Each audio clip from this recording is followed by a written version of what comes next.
The assassin.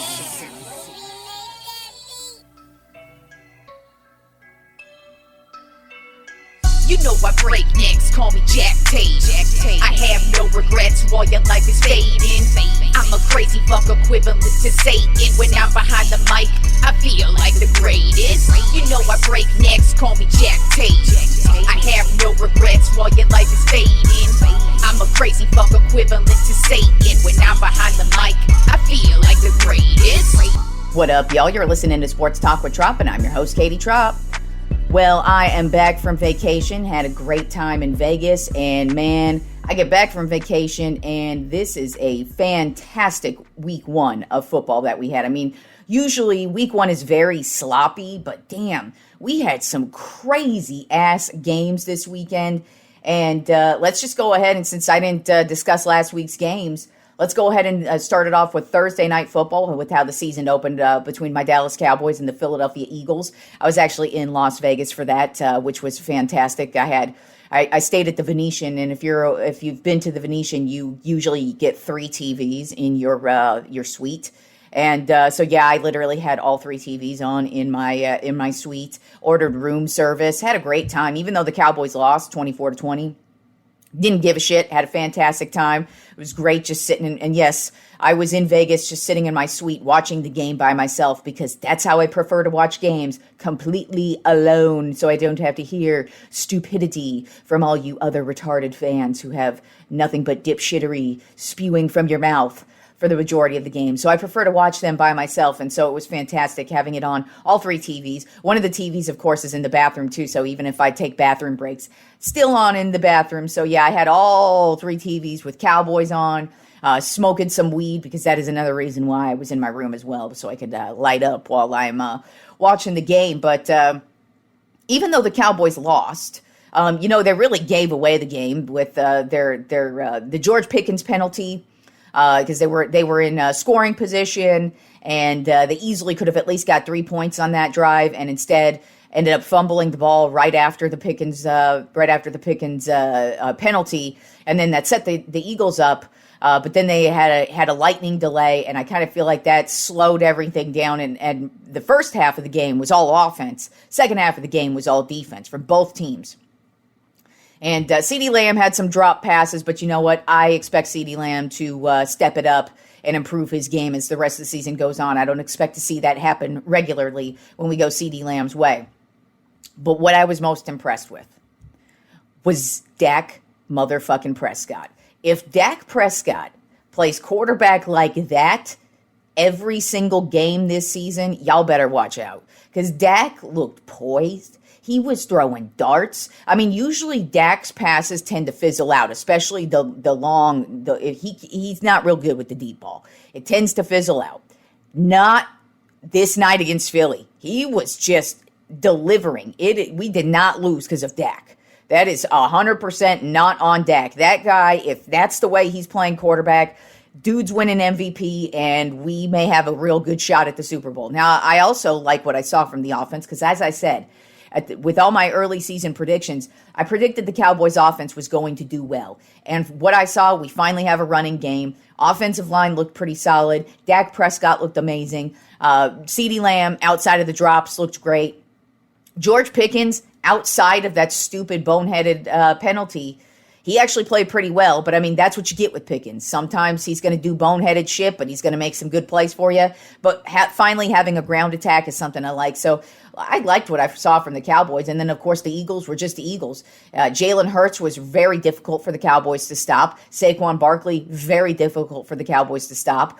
First half, they were running all over the Cowboys. But, that Cowboys defense actually stepped it up in the second half and played pretty solid. But they did lose to the Eagles 24-20, and that is how the season began. Then on Friday night, we had the Chiefs versus the Chargers, which was in Brazil. But let me just go ahead and talk about the game before I get to the gripe that has actually nothing to do with the game. So the Chargers actually chiefed the Chiefs. Because the Chargers were able to hold on to this win. They got the win 27-21. They actually held down the lead from the jump. Justin Herbert had an amazing game, 25 for 34, 318 yards, 3 touchdowns.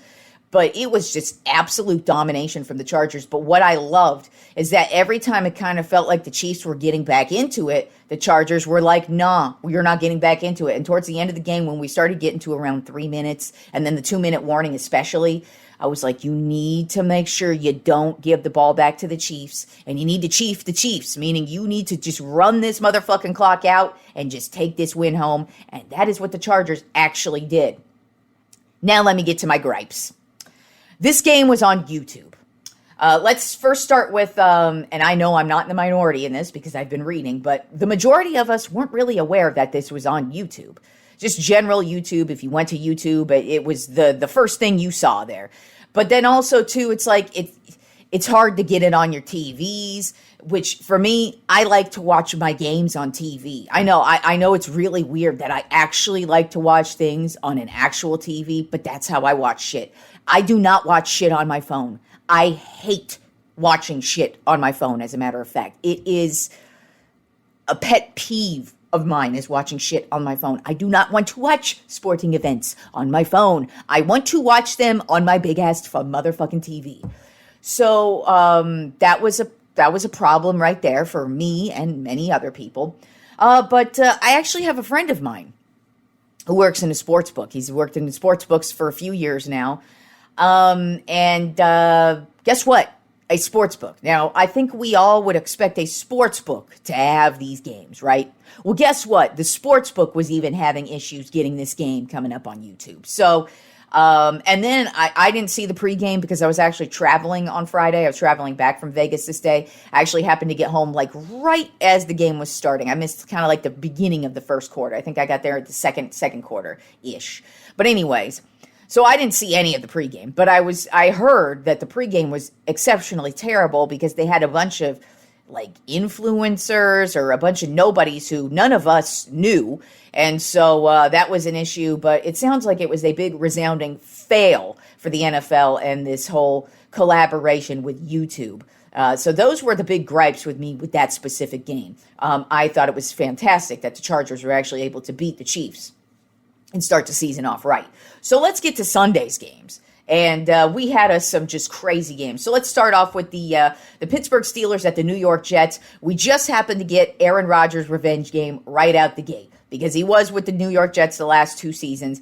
And Aaron Rodgers had himself a vintage Aaron Rodgers game. He went 22 for 30, 244 yards, and 4 touchdowns in a Steelers win 34-32. This was back and forth from the jump. It was boom, boom. Every time somebody's getting the ball, somebody is scoring. You got long ass field goals.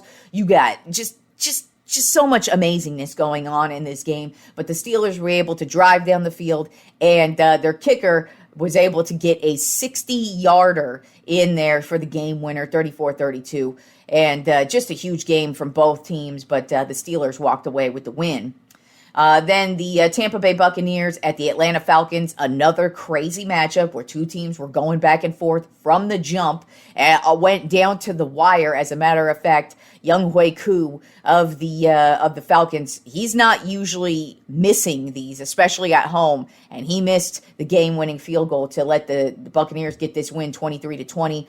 Baker Mayfield did exactly what Baker Mayfield do. He drove this team every time they were down. It was like, no, here comes Bake, boom, boom, more points to score. So this dude had a great game. Bijan Robinson had a great game. He had 6 receptions for 100 yards and a touchdown. And then Michael Penix Jr. was actually his first game he started of the season, 27 for 42, 298 yards, and a passing touchdown. He also had an amazing rushing touchdown, which actually was very Michael Vick-esque, where he was falling down, but his knees had not hit the ground yet. He crosses the goal line, and it looked like it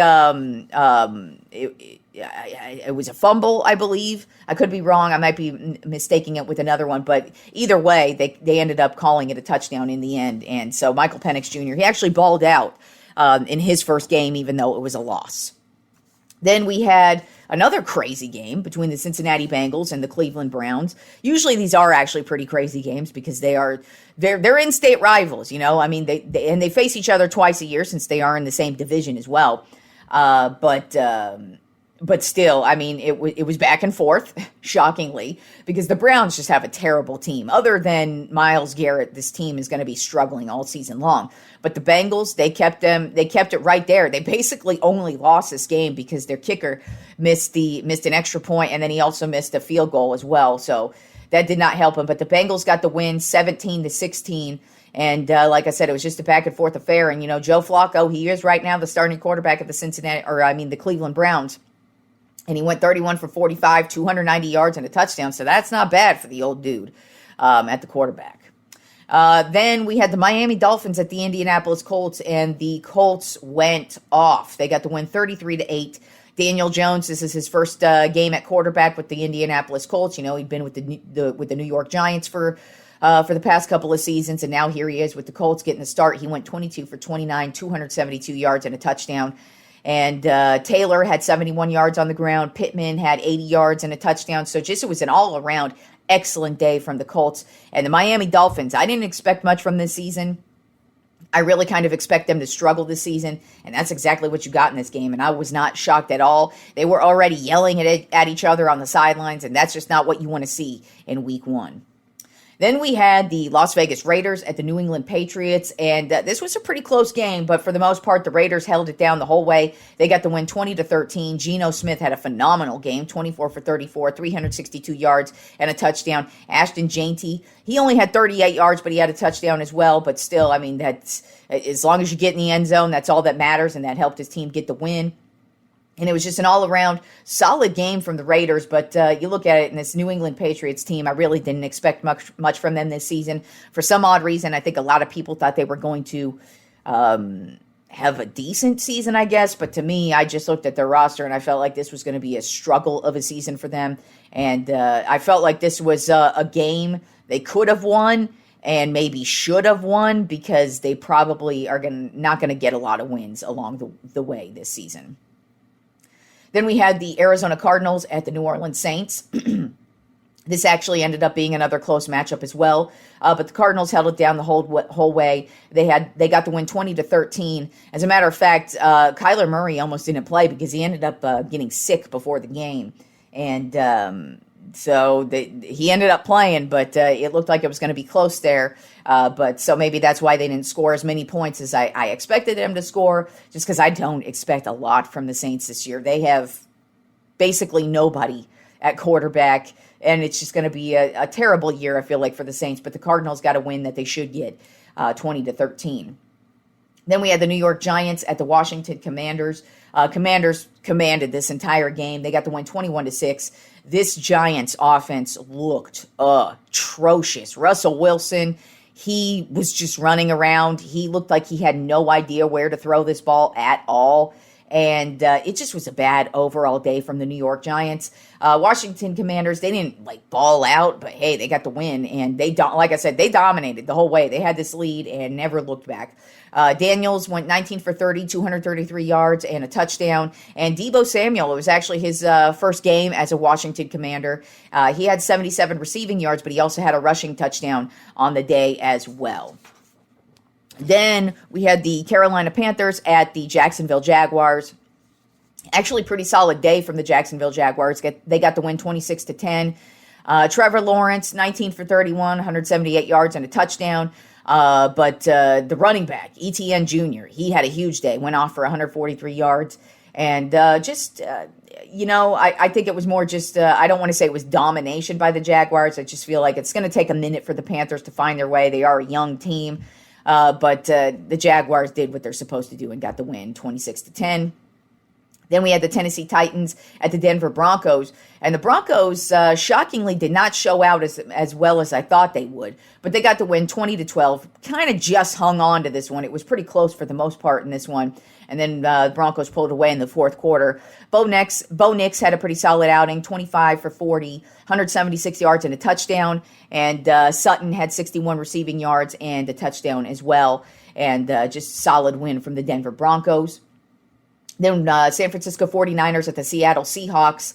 The Niners just held on to this one. I don't know what was going on with them offensively in this one. It kind of felt like I know George Kittle got injured at one point in this game, which is not really shocking in a Kyle Shanahan offense. I think this is kind of what Deebo Samuel's been griping about over the past couple of seasons, but basically he tried running George Kittle, who's a tight end. So, I mean, I get it. You're trying to do something crazy, but, George Kittle's getting up in there in years. And basically what happened was they tried running him, and then he hurt his hamstring and did not come back the rest of the game. So is that going to be a problem for the rest of the season? Because a hamstring issue is probably going to knock Kittle out at least the next game. And then, of course, you got Christian McCaffrey, who was coming into this game with a calf injury. So, I don't know. Is that going to be the theme of the season for the 49ers? Maybe. But they did get the win 17-13. Brock Purdy had a phenomenal game, went 26 for 35, 277 yards and 2 touchdowns. Yeah, that Kittle injury to start the season was just, when I saw how he got injured, I was like, oh, dude, Shanahan, you really got to learn that. I get it. His scheming, he really wants to use some dudes in certain roles because just how they can, when you come up with different schemes, it becomes difficult to stop. But George Kittle is not Deebo Samuel. He can't run, and he's not elusive. And I just really think now they fucked George Kittle's season up because his hamstring is probably going to be bugging him. Even if he recovers from whatever the problem is, it's probably going to be a lingering issue all the way through the season because it's a hamstring. And, you're running a lot, and he's blocking and running and blocking and running. And yeah, I kind of think Kyle Shanahan just fucked up week 1 and did not look at the long run of the season. But hey, the Niners got the win over the Seahawks, 17-13. Then we had the Detroit Lions at the Green Bay Packers, and this seemed to be the only runaway game of the day. The Packers held it down from start to finish. They got the win 27-13. They dominated on offense. They dominated on defense. Jared Goff, even though he had a solid day numbers-wise, 31 for 39, 225 yards and a touchdown, it was a struggle for the Lions to actually score. They did not score a touchdown until the fourth quarter. Josh Jacobs, though, he had a solid game for the Packers, 66 yards and a touchdown. But it was just not a good day for the Detroit Lions. But I mean, it's just week 1, and I don't really expect them to look like that throughout the rest of the season. Then we had the Houston Texans at the Los Angeles Rams. This was a pretty solid defensive game. I mean, it was all defense all day. The Rams got the win 14-9. Matthew Stafford went 21 for 29, 245 yards and a touchdown. Kyron Williams went 66 yards and a touchdown. Puka Nacua had 130 yards. So it was an all-around excellent day for the Rams offensively. It was just a struggle for them to get down in the red zone because this Houston Texans defense was balling hard. But so was the Los Angeles Rams defense, and I just don't think the Houston Texans offense really expected that. And I did say I felt like the Houston Texans offense was going to struggle when it came to the ground attack. They were also struggling with the injuries to the wide receiver position, so it might take the Texans a minute to get it going. But the Rams came out the gate and got a solid win over the Houston Texans at home. But the game of the weekend was Sunday Night Football. Baltimore Ravens at the Buffalo Bills. Now, the Ravens were dominating this game all 4 quarters. And then magically, the Bills just started getting things going their way. They started scoring. They were getting the ball in good field position. I mean, Derrick Henry had a hell of a night. 169 yards, 2 touchdowns. But unfortunately, the big flaw for him was the one fumble he had, which set the Bills up in good field position to get them to score that second touchdown, in which they were able to get within 2 points of the Ravens. Then where I think the Ravens made another mistake was instead of going for it on that 4th and 3. I know it would have set the Bills up in solid field position, but you got Josh Allen on the opposite end of this field here, man. And Josh Allen, by the way, his final stat line for the night, 33 for 46, 394 yards and 2 touchdowns. So that's what you got coming at you. That's why I felt like they should have just gone for it on the 4th and 3. I know it's a big deal, 4th and 3, but you got Lamar Jackson, you got Derrick Henry, you got Zay Flowers, hell, you got Hopkins, who was making big plays last night. You got Andrews as well. I felt like they should have just gone for it on 4th and 3, and chances are they probably would have made that first down and just walked off. Instead, they punted the ball. Bills were able to get in field goal position, and they walk off and win it 41-40 in literally one of the craziest games of the night. It was literally back and forth, back and forth.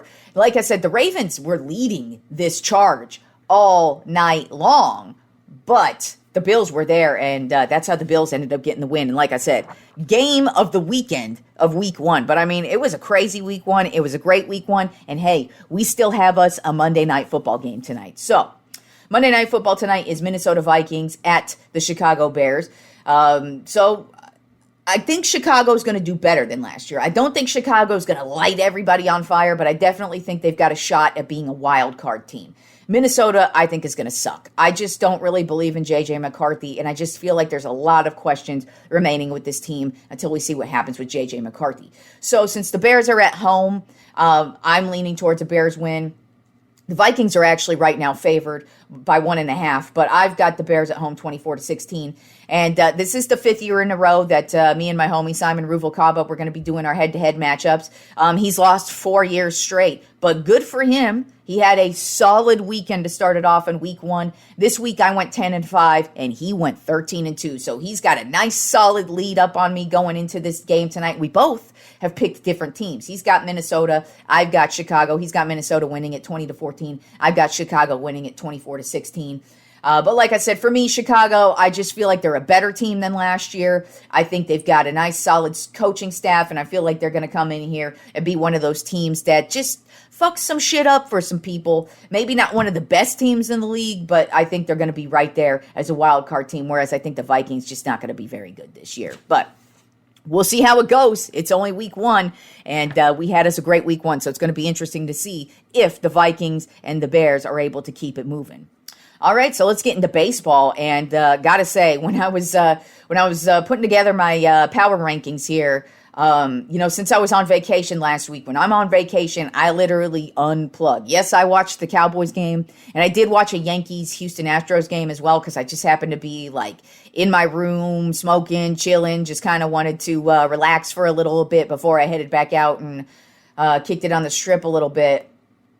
But for the most part, I did not pay attention to shit. And when I saw what's going on in baseball right now, I'm like, whoa, shit has flipped the script on a few teams, especially right now. So it's crazy when I was going over the stats, but let's get right into the Tropp 10 MLB Power Rankings for this week. Like I said, I don't have a lot of knowledge on what happened this past week because I was just smoking a lot of weed, eating a lot of good food, and just enjoying myself on vacation. But I did do my research as best as I can, but I was shocked at some of the results here. So let's get started with number one is the Milwaukee Brewers back up in the top spot. They are just head and shoulders above everybody right now. Their record right now is 89-55, so they're going to be the first team to hit the 90 win mark, which is shocking. Who would have predicted the Brewers are going to be the first team to hit the 90 win mark? But they're 6-4 in their last 10 games. This past week, they lost the series to the Philadelphia Phillies, but took the series over the Pittsburgh Pirates. And this team's almost clinched a playoff spot. Their magic number, I believe, is 3 right now. So they are almost taking their division and doing it handedly. Then at number 2 on my Tropp 10 MLB Power Rankings, I have the Philadelphia Phillies. Overall record of 83-60. They're 7-3 in their last 10 games. This past week, they took the series over the Milwaukee Brewers and took the series over the Miami Marlins. And they've been running away with things, but unfortunately for them, Trey Turner got injured this week, and Alec Baum got injured this week, and both of them are headed to the injured list. With Turner, it's looking like I don't know when he's coming back. And that is not what you want to hear pre-playoff time, because Trey Turner's been having a phenomenal year offensively and defensively. Now, I will say the Phillies, they've had injuries bother them all season long. Hell, even suspensions bother them all season long. And every time they've been able to overcome. So let's see what happens without Trey Turner and Baum here for the next couple of weeks. Then number 3 on my Tropp 10 MLB Power Rankings of the Detroit Tigers. Overall record of 82-62. They're 4-6 in their last 10 games. This past week, they lost the series to the New York Mets and lost the series to the Chicago White Sox. But with that being said, they have almost clinched a playoff spot themselves because they have such a huge lead in their division. They should be clinching their division any day now. Then at number 4 on my top 10 MLB Power Rankings of the Toronto Blue Jays. Overall record of 82-61. They're 5-5 in their last 10 games. This past week, they took the series over the Cincinnati Reds, but lost the series to the New York Yankees. And they seem to be playing this really weird game lately where they're getting going, but then they fall apart. Getting going, then fall apart. But they still have the lead over the New York Yankees in the American League East. So they're still holding on to the division. But are they going to start falling apart here at the wrong time and lose the lead to the New York Yankees or maybe the Red Sox because they're still lingering there as well? Then at number 5 on my top 10 MLB Power Rankings is the Chicago Cubs. Overall record of 81-62. They're 5-5 in their last 10 games. This past week, they took the series over the Atlanta Braves, but lost the series to the Washington Nationals. And more bad news for the Chicago Cubs as well on the injury front. Kyle Tucker is now back on the injured list, and they've been suffering offensively lately just because of these injuries are starting to pile up on them. And they're another team, though, like the Phillies. They've been able to overcome it, but is that going to be a big problem for them once we hit the playoffs? Then at number 6 on my top 10 MLB Power Rankings of the New York Yankees. Overall record of 80-63. They're 7-3 in their last 10 games. This past week, they took the series over the Houston Astros and the Toronto Blue Jays. They are on a consistent little streak right now, but are they going to remain consistent? Are they going to be able to keep it moving and overtake the Toronto Blue Jays for the division? Is their pitching going to be able to handle this? Is their defense going to be able to hold up? Because that's still been a big issue. But I'll tell you what's not an issue, and that is them on the offensive side of the ball. Aaron Judge still balling uncontrollably. Bellinger having a fantastic year and getting it going as well offensively. Stanton having no issues offensively. Jazz having no issues offensively. This team offensively is nothing to fuck with. It's the defensive side of the ball that's the problem. So we'll see what happens here these last couple of weeks of baseball heading into the playoffs if the Yankees are able to overcome and overtake this division from the Blue Jays, because the Blue Jays aren't playing consistent baseball right now. Injuries are starting to bug them as well. And we'll see. It's going to be a battle for the American League East all the way till the last game of the season. Then at number 7 on my top 10 MLB Power Rankings, a team that is falling. And this is who I was surprised by the most when I got back from my week in Vegas. And that is the Los Angeles Dodgers. Overall record of 79-64. And they are 3-7 in their last 10 games. This past week, they got swept by the Pittsburgh Pirates and almost got swept by the Baltimore Orioles. Were just able to save their asses yesterday. But basically, the only two players who are playing well right now are Ohtani and Yamamoto. Outside of those two, this Dodgers team is a crapshoot. They're unable to get it going offensively. Their pitching is getting blown up. Their bullpen is getting blown up, and they are just not looking good at all. And I don't think this team is going to make a playoff run. I know they've got a shit ton of talent, but they've got a lot of issues to cover up. And Ohtani and Yamamoto are only going to be able to save you for so long. So I'm here for this fall from the Dodgers, but I still expect them to take the division. Then at number 8 on my top 10 MLB Power Rankings of the Boston Red Sox. Overall record of 79-65. They're 5-5 in their last 10 games. This past week, they took the series over the Cleveland Guardians, but lost the series to the Arizona Diamondbacks. And the issue with the Boston Red Sox is their starting pitching is just falling apart at the end of the games. They get it going. They're able to get it going offensively. I mean, there are zero issues with the Red Sox offensively. And hell, even on the defensive side of the ball, they're doing pretty solid, but it's their starting pitching that is just getting blown up and falling apart at the end of games, and that's kind of what I feel like is going to be their downfall as the season wears on here once we get towards the playoffs. I feel like they're a team that's probably going to be a wild card team, especially with just what's going on in the American League right now, but that starting pitching is probably going to be their Achilles heel, that what kills them in the end. Then at number 9 on my top 10 MLB Power Rankings of the Houston Astros. Overall record of 78-66. They're 4-6 in their last 10 games. This past week, they lost a series to the New York Yankees and lost a series to the Texas Rangers as well. And this team is actually having issues scoring now. It wasn't an issue, and you thought once getting Jordan back that they were going to have zero issues, but man, Jordan's about the only one performing offensively. Everybody else has just gone ice cold, and they're just not able to perform. And getting getting these losses against the Yankees and the Rangers is a big deal, especially heading into the playoffs. But they still have their grip on the American League Central, and I still expect them to have their grip on the American League Central once we head towards the playoffs. And then rounding out the top 10 MLB Power Rankings this week, I have the San Diego Padres, overall record of 78-65. They're 3-7 in their last 10 games. This past week, they lost the series to the Baltimore Orioles, but took the series over the Colorado Rockies. This is another team that's been battling through injuries, and the good news for them is they get starting pitcher Michael King back this week. So that's definitely going to bolster the starting pitching, which they really need. But this is another team that's had their ups and downs, and I just feel like right now it's a down time for the Padres. I don't think they're going to be able to catch the Dodgers, even though the Dodgers have been having so many issues. But it feels like every time the Dodgers are falling apart, that's when the Padres are falling apart. Then once the Dodgers put it together, that's when the Padres put it together. And so that's why I feel like the Dodgers are still going to win the division, but the Padres are definitely going to be right on their ass all the way to the very end of the season. All right, y'all. Enjoy the rest of the week of sports. And now that it's football season, we are going to have Wednesday episodes because I'm going to be doing my top 10 NFL power rankings, and we're going to be touching on the college football rankings as well every Wednesday. So look forward to Wednesday shows every single week now. So enjoy the rest of the week of sports, and I will talk to y'all on Wednesday.